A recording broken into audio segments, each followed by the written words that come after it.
वैश्विक विमानन क्षेत्र में उभरते कौशल की वजह से पूरे विश्व की निगाहें भारत पर हैं। इसे और ज्यादा प्रोत्साहित किए जाने को लेकर दुनिया के प्रमुख हवाई उद्योगों से जुड़े प्रतिनिधि 81वें अंतर्राष्ट्रीय वायु परिवहन संघ में हिस्सा लेंगे, जिसका आयोजन नई दिल्ली में हो रहा है।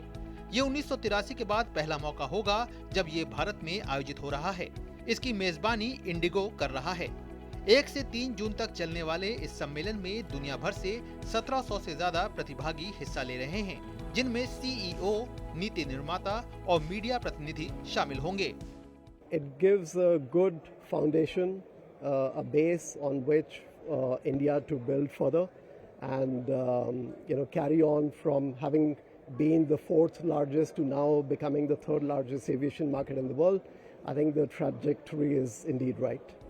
कार्यक्रम में प्रधानमंत्री नरेंद्र मोदी मुख्य वक्ता होंगे, जो वैश्विक विमानन मंच पर भारत की बढ़ती भूमिका को दर्शाता है। वार्षिक आम सभा के बाद आयोजित होने वाला विश्व वायु परिवहन शिखर सम्मेलन विमानन क्षेत्र के भविष्य पर केंद्रित रहेगा, जहां सतत विकास, नवाचार और वैश्विक संपर्क जैसे अहम मुद्दों पर चर्चा होगी।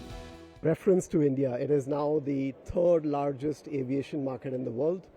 So given all of these developments, the significance of Indian aviation, the emergence of stronger airlines, development of airport infrastructure, it is really opportune that we will have Prime Minister Mr. Narendra Modi delivering the keynote. Bharat का विमानन क्षेत्र तेजी से उड़ान भर रहा है। यह लगभग 3,70,000 लोगों को सीधे रोजगार देता है और $5.6 बिलियन की अर्थव्यवस्था में हिस्सेदारी करता है।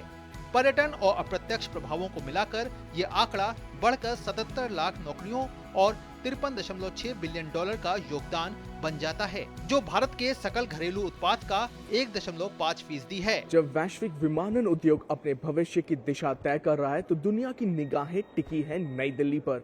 रिकॉर्ड भागीदारी और उच्च स्तर की बातचीत के साथ भारत न सिर्फ IATA की मेजबानी कर रहा है, बल्कि नेतृत्व भी दे रहा है भारत मंडपम में।